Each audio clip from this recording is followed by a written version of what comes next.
There Records you at this go. computer. Yeah. All right, we have Okay. started recording. So good afternoon, Webb. Good afternoon, Rep Connolly. Thank you so much for taking some time to talk to me. Happy to be here. It's an And important topic. congratulations. Oh, I'm cutting you off already. But congratulations. At the time we're recording this, the budget was you were just coming through and getting that all squared away. Indeed. Yeah, it was a long week and it's only Thursday. All right. Well, I won't take up too much of your time. Let's jump right into it. So you launched, I'm going to start just by way of subtle introduction. You launched the Housing for All caucus this past February with Senator Lydia Edwards, who we actually had a chance to interact with and speak to in our class this semester. So, and your name, to my mind, and others I'm sure, is a little bit synonymous with housing. So what motivated you to co-sponsor a bill aiming to prevent overdose death? Well, it's unfortunate and really tragic that we have had an ongoing emergency, epidemic, crisis, whatever word you want to use, regarding opioids in Massachusetts. And during the pandemic, in many ways, unfortunately, this raging crisis was kind of pushed to the background while we focused on the COVID pandemic. And yet we know that the circumstances around the opioid epidemic only seem to be getting worse. And so this concept of the supervised consumption site, injection site, I know there's different language that's used, but this concept has shown to be incredibly promising. And I'm particularly struck by some of the data and reports that we've heard from places like Vancouver, where there are certain sites in this fashion that have operated continuously for years without any of their clients losing their lives on the premises. And so the bottom line is we have to keep people alive, and this is a proven way to do it. And so I'm proud to be a co-sponsor. That is very encouraging. 0 deaths in Vancouver. We were looking at some data from Canada, Switzerland, parts of Europe, Australia, Germany, talking about how there are reductions in overdose deaths and reductions in HIV and hepatitis transmissions, and great numbers. But that 0 deaths at their facility is very encouraging. Well, speaking of encouraging, how do you feel about the bill's chances now that it's been recently referred to the Committee on Mental Health, Substance Use, and Recovery? I feel really good.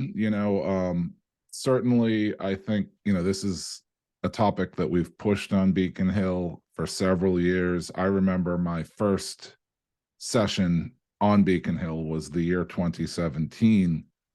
And as I recall, there were far fewer legislators willing to co-sponsor it. There was even, sort of some diversion, some put downs. I remember, I won't say their name, but going to a certain legislator and saying, hey, I might file this bill, I might co-sponsor this bill, we're figuring it out. It was that point in time in the session when bills are being filed and drafted.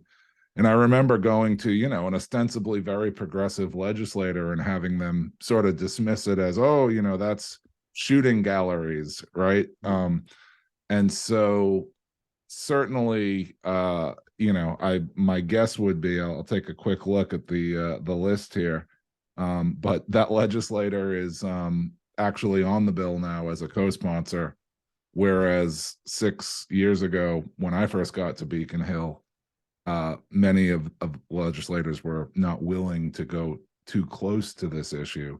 So that's really important. It really starts with breaking down stigma. It starts with evolving our language to recognize people who are facing, different challenges. And then to more, directly get back to your question, I'm also very encouraged that Governor Healy, during her campaign for governor last year, was asked about this issue, and she really indicated her willingness to support it. And so that's a huge step forward as well.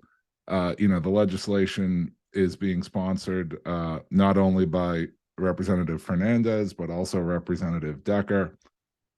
who holds a significant chair in the legislature. So I think it has some powerful backing, and I think it's an idea that so many more legislators are now willing to take seriously and consider in a way that maybe 5 or 6 years ago they weren't open to it. Good. So maybe some of the stigma is starting to fall around addressing these types of, you know, these are therapies, you know, necessary therapies. So are there any other challenges that you can think of that are in the way of us being able to address the opioid epidemic in Massachusetts? I mean, I guess, the context of my last answer was entirely on the sort of state level. And so then I think, we would also have to consider, and we have to address like the federal level of government. And, obviously there's still a war on drugs in our broken United States Congress on the federal level. Certainly we have a lot of hostility and lack of rationality when it comes to some of the federal courts these days. So certainly we still have to, make progress on the federal level. And by the same token, then there's the local level. And, I'm very proud to say that, I've seen a lot of support and willingness to embrace this promising concept in the Cambridge and Somerville communities that I represent. And nevertheless, there's always kind of hurdles around citing locations. And so certainly, in the same way that sometimes we see some irrational reaction, the light just went out here. Not that it really matters, but in the same way that we see some irrational reaction to things like affordable housing or, recreational marijuana or medical marijuana, we're going to have to also deal with the local level as well. So, yeah, you want to talk about NIMBYism in the housing space, which I'm sure you do. Think about what you're going to face from a local level. You're saying there's going to be a safe injection site in your community. Right. We were looking at some. I will say, not to cut you off, and you can always go like this if I'm talking too long. Tell me to No, speak. no. But I mean, I remember Mayor Curtatone in Somerville was, had been very strong in saying, we want this, let us go first. My understanding is Mayor Ballantyne has continued with that stance. Similarly, in Cambridge, we have places like the First Church and other leaders in the city of Cambridge who are willing to embrace this. So, yeah, I'm very hopeful that we can, pass this legislation, navigate any federal concerns, and then actually start saving lives in our community. Do you think that the notion of a pilot program, which is, the bill intends to establish a pilot program, do you think there's going to be leeway to get around federal things? For example, it's a terrible name, but there's the what they call the crack house statute in the Federal Controlled Substances Act, which I know has been a barrier for a lot of people, specifically in Philadelphia, that they're facing a lot of challenges regarding that. In one, I think it's called the Safe House Facility. So I don't know. The establishment of a pilot program makes me think that it's intended for study. So maybe there'll be some leeway there.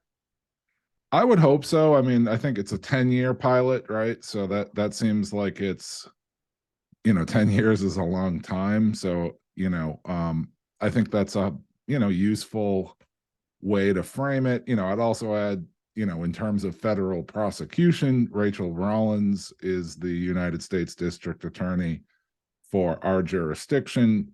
Clearly, I don't know that there's ever been a United States attorney as progressive as Rachel Rollins. So I would be hopeful that with her in that role, sometimes they, I think at that level they can sort of indicate, hey, we're not going to prosecute these certain laws in these certain contexts. So I would hope that that kind of understanding is being, advanced as well.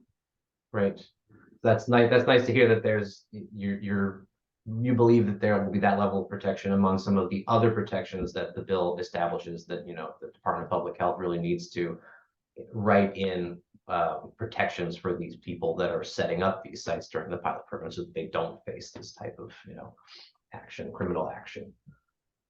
All right, well, that's we've all feel like it's been pretty positive up until this point, but I wanted to just do a little little tough one. Just how would you respond to concerns that some provisions of the bill might encourage drug use or enable drug addiction? Because I know that that's also a concern from community members and local officials in a lot of places.